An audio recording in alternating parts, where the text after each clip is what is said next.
impression. On the other side, we are working on huge events and mega events to really impact on the people and show them that Egypt is not just a camel and the desert and the tent. Unfortunately, till now, we didn't do our homework. Some countries and some foreigners have a very different or very weird image about Egypt. Now, Mr. Ramli, I'd like you to tell us more about some of the interesting events you've organized in more detail that you'd like us to know more about and our viewers to learn about as well. We are working now, we signed and we did, but we will not declare until the press conference will be done, but as an event, or the name of the event. But we are working with in a huge mega event that will change the aspect and the vision toward Egypt. Yes. We are working on films that shows people, you know, that now on the internet it is 99% of the interaction of tourism is on the internet. We are working on a platform that will be helping a lot of people to see the real Egypt online. Many things will happen the next few months that will change the real image of Egypt, inshallah. Yes, one of the more important sectors that you said you're working currently upon is the education of children, that they should be growing up knowing how to treat the tourists, knowing how to be conveying messages about Egypt, knowing how to be interacting with other people from all around the world. How is this going so far? So our initiative, Egypt, a message of peace to the world, is an arm of an institution called Consciousness to develop the local society. It is founded by General Tamir Shahawi, His Excellency, and it is meant by all kinds of consciousness. For example, we don't have really a consciousness about security. We have to enhance this. We have to teach children how to behave in the street, how to change the behavior in general, how to really see Egypt. Because, you know, I will not attack international schools, but it had in hand to make some spots of children that are really rootless and they don't know Egypt. In reality, they do have their own agendas. Their own agendas. I Yes. have to be frank in this. So we need to regain this treasure. Our children, our human resources are the real treasure. We have in our genes things that are not found in any kind of other civilization. I'm talking positively, but I mean it. So we need to regain this. We need to really put back the consciousness to the people, to the children, to in the street, to be aware of any media rumors, how to analyze these rumors so we are not being manipulated again. Now, for the children, what are the age groups you're addressing? We will start from scratch till university. Yani, for example, we will talk to cages. We will not talk about the family 16 or family, no. We will talk about the value, about give them examples that now, for example, when a child is well dressed and his parents have a nice car, you have the nicest country in the world. You have so many treasures. You should be proud of your country. This is the way we will talk to them. But when going up to different ages, we'll give more values. The reality, you have to be very logical with the new kind of generations. Yeah, you have to talk with them with a logical process of thinking. So when he listens to an information, it is not just an information, it will be stamped in his heart because it is reality. We have to be very logical. And this curriculum should be written, we are writing it in a very, very sophisticated way and very simple way.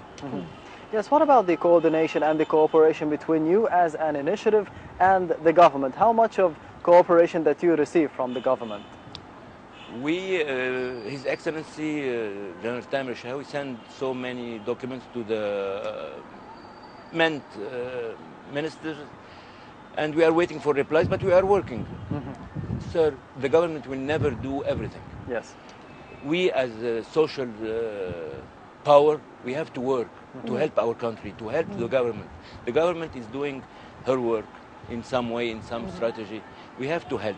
We have to find the gaps and fill it. We have to work on our own. Now I'll take from Ahmed's question, but I'll slightly twist it and ask you about the role of the private sector now in your initiative, because I understood from what you're doing that you need a lot of stuff. You're doing documentaries and you're putting a curriculum and you're addressing and making conferences and so many activities for the development of Egypt and raising the awareness in addition to tourism. So that must need specialists in each of these fields. So tell me more about the private sector's cooperation in that initiative. We are working even with some we have daily. And the volunteers. We have daily between 10 and 15 and 20 volunteers. Normal youth, very genius. We have some companies that are affording to help to help us and to volunteer in our work. So we are meant to complete the society by giving every single sector what it needs. For example, yesterday I had 2 or 3 persons in age of 30s. They are inventors and they are working in agriculture, in cultivating the top of the buildings and making very nice things. You know that Egypt has the most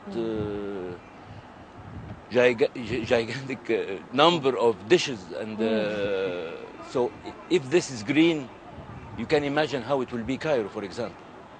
So we are working in something like this, and we will be preparing like a prototype in one of the quarters to see what Egypt can be.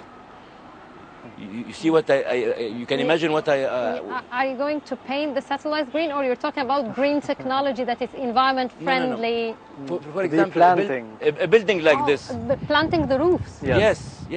Wow. A building like this, you have on the top, on the roof, more than 200 plates. Yes, of course. You need only 3 for the whole building. Yes. So if the whole roof is green, can you imagine when you come with the plane to Cairo how it will be? And it is very simple. Yes. And the building will eat from this, and maybe will gain money. So you mean like a sort of a greenhouse or a certain garden with pots on top of the roof? You know very well that the building has invaded the green area and so we are taking the same spot of land on the roof. Yes. So what about financing these projects and these ideas? It is very simple and very cheap. That's the idea of it. Every apartment will pay 10, 15 pounds, you have the roof green. And you will eat not just about this initiative. Yeah. In general, to be educating children. We have so many initiatives under the big institution. We make a strategy for each one, and we make like a funding way of each one. We found volunteers and sponsors, and then we go ahead. We don't stop. But we finalize, we study very well the thing, the impact of it, how it will be done, how it will be managed. This is very important. Does it depend on fundraising and donations? Sure.